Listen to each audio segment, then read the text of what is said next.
Agar kalian jauh lebih mengetahui isi daripada channel ini, jangan di skip dan tonton sampai habis. Oke, terima kasih.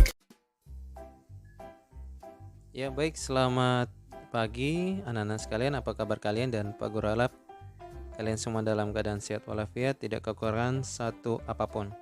Nah, kali ini anak-anak kita masih ada di tema 2, menyayangi tumbuhan dan hewan, dan subtema pertama, manfaat tumbuhan bagi kehidupan manusia. Pagi ini kita masuk pada pembelajaran kelima. Adapun muatan pembelajaran kita adalah Bahasa Indonesia dan muatan pelajaran PPKN. Kanan ya. Nah, materi yang akan kita pelajari hari ini adalah yang pertama, menemukan pesan dari teks dongeng. Dan yang kedua, mendoakan orang lain. Oke, kita simak tujuan pembelajaran kita. Nah, tujuan pembelajaran kita pada kali ini adalah yang pertama, kalian dapat menjelaskan isi pesan yang terdapat dalam dongeng melalui tulisan. Dan yang kedua, kalian dapat menceritakan pengalaman mendoakan orang lain. Kita masuk pada muatan bahasa Indonesia. Menemukan pesan dari teks dongeng. Ya, anak-anak kalian telah tahu bahwa apa itu dongeng? Dongeng adalah cerita kiasan, artinya adalah cerita yang tidak benar-benar terjadi. Dan biasanya dongeng itu berisikan pesan yang ingin disampaikan oleh si pengarang kepada para pembacanya.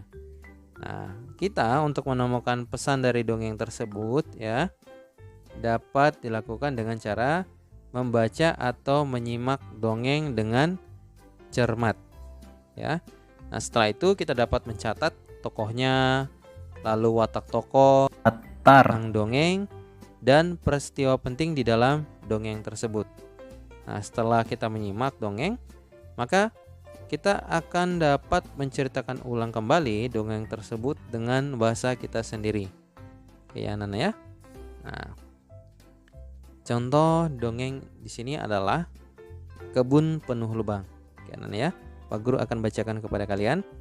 Di sebuah kebun, tinggallah kakak beradik kelinci. Mereka bernama Lulu dan Lili. Pada suatu hari, datanglah sekelompok tikus tanah ke kebun. Mereka membuat lubang di mana-mana. Lulu, lihatlah Li, kebun menjadi penuh lubang sejak para tikus datang. Mereka juga merusak tanaman saat membuat lubang. Lili, iya kak, kalau begini banyak tanaman yang akan mati. Lulu, sebaiknya aku bicara kepada mereka. Lili, betul kak, kakak harus menegur mereka. Lulu segera menemui pimpinan tikus yang bernama Kusi. Kusi menerima kedatangannya dengan senang hati. Lulu, maaf Kusi, sejak kelompokmu membuat lubang kebun ini menjadi rusak. Sebagai penghuni kebun, kita semua harus menjaga kebun. Kusi, maaf Lulu, kami tidak bermaksud merusak kebun.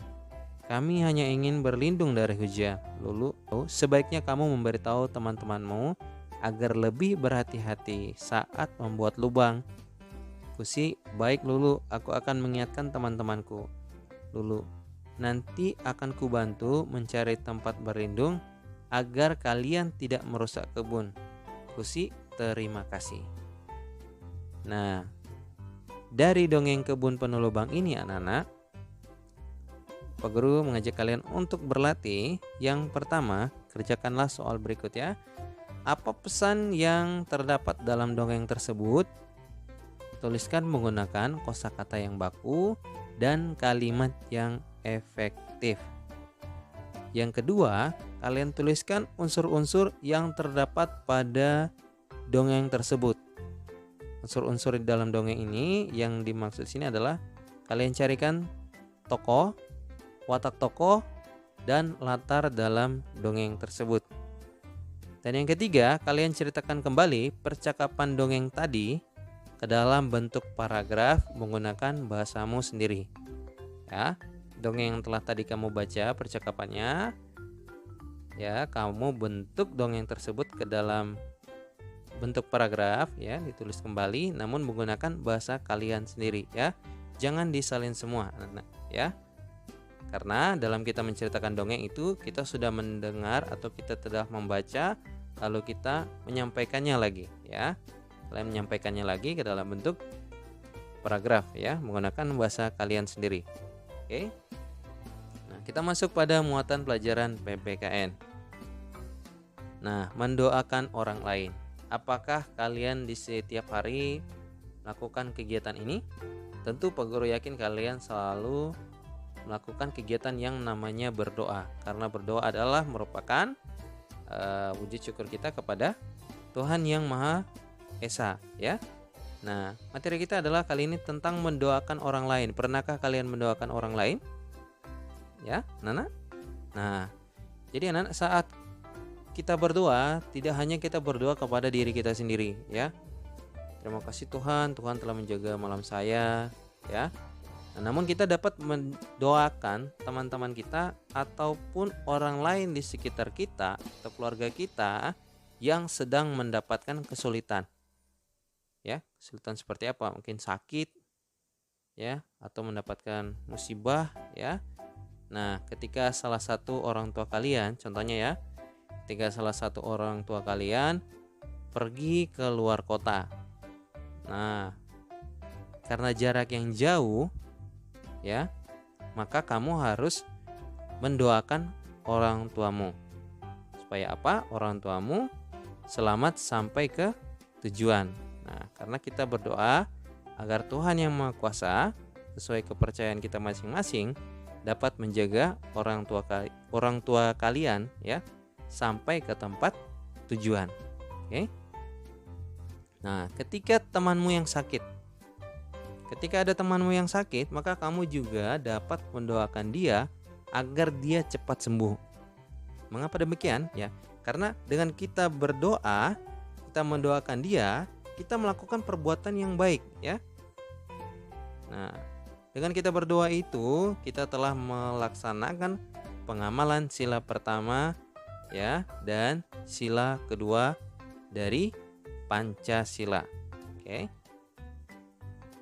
Nah, untuk itu agar lebih kalian memahami yang apa Pak Guru sampaikan, bacalah teks cerita ini ya secara seksama, lalu kerjakanlah soal-soal yang akan Pak Guru berikan. Mendoakan kakak. Nah, setiap pagi Fitri dan kakaknya diantar ayah ke sekolah. Pagi itu kakak berangkat lebih pagi karena akan mengikuti ujian. Ayah akan mengantar kakak pagi ini sehingga tidak bisa mengantar Fitri. Fitri tidak marah. Fitri turut mendoakan kakak agar dapat mengerjakan ujian dengan baik. Fitri juga mendoakan kakak agar mendapat nilai yang bagus. Nah, pertanyaannya, apa pendapatmu mengenai sikap Fitri? Yang kedua, apakah Fitri sudah mengamalkan sila-sila Pancasila? Jelaskan. Apa yang akan kamu lakukan jika kamu menjadi Fitri? Oke. Tugas yang kedua, apa manfaat berbuat baik kepada orang lain? Dan yang tugas yang ketiga, ceritakan pengalamanmu mendoakan orang lain dan tulislah menggunakan bahasamu sendiri.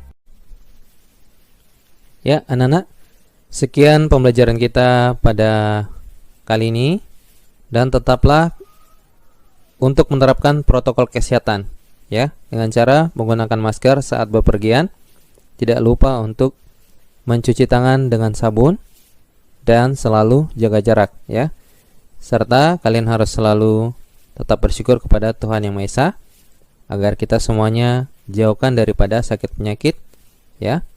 Bahkan dijauhkan pula dari penyebaran virus yang sedang ada saat ini ya, yaitu virus corona. Oke ya, anak-anak ya.